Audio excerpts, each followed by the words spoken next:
Hi everyone, I'm Don Scott. I'm sitting here with somebody that exemplifies Métis history and culture, Bryan Fayant.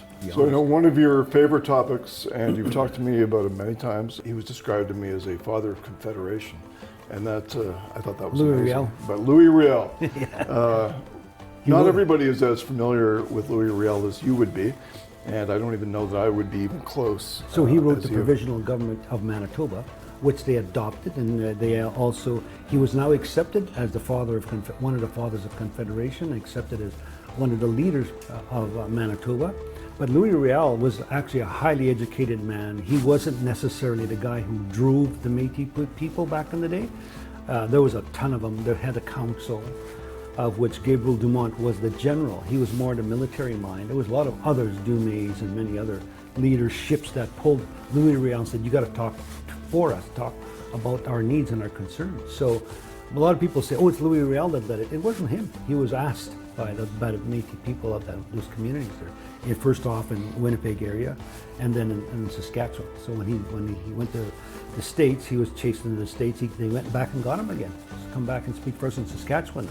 Thus, when you've seen the Battle of Métis, the resistance there. So. Why don't you talk about that, the Battle of Métis? Not a lot of people would be familiar with it. Métis was where the resistance, the Métis, held their ground and said, you can't take our lands away, and the government came in and said, no, the government hired militia, and that's where they took a last stand, and obviously they were beat.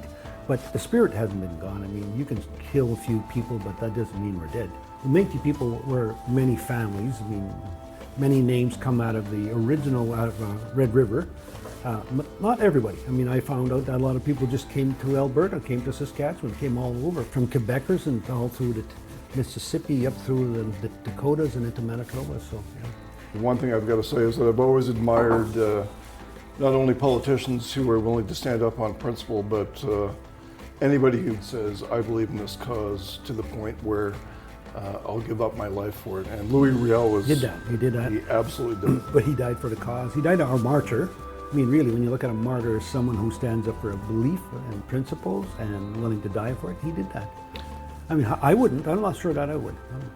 That's true. November 16th is when the day he was hung, 11 o'clock. All the hardcore Métis people will know that, 11 o'clock. We all stand, we pause for a minute and acknowledge him and recognize that. Louis Riel was hung in Regina at the barracks, their police barracks, our CMP barracks, so Northwest for training. Then he was taken to St. Boniface, Winnipeg, and that's where he was buried.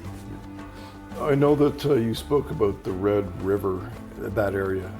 Can you speak about the importance of that area? The importance of Red River is where the Métis people evolved as a culture, really. When you talk about their language, their music, their dance, their food, their economies, their governance, so all of the pieces that make Métis people who they are. And if you check off all of the anthropology definitions for what a culture is, we meet all those criteria.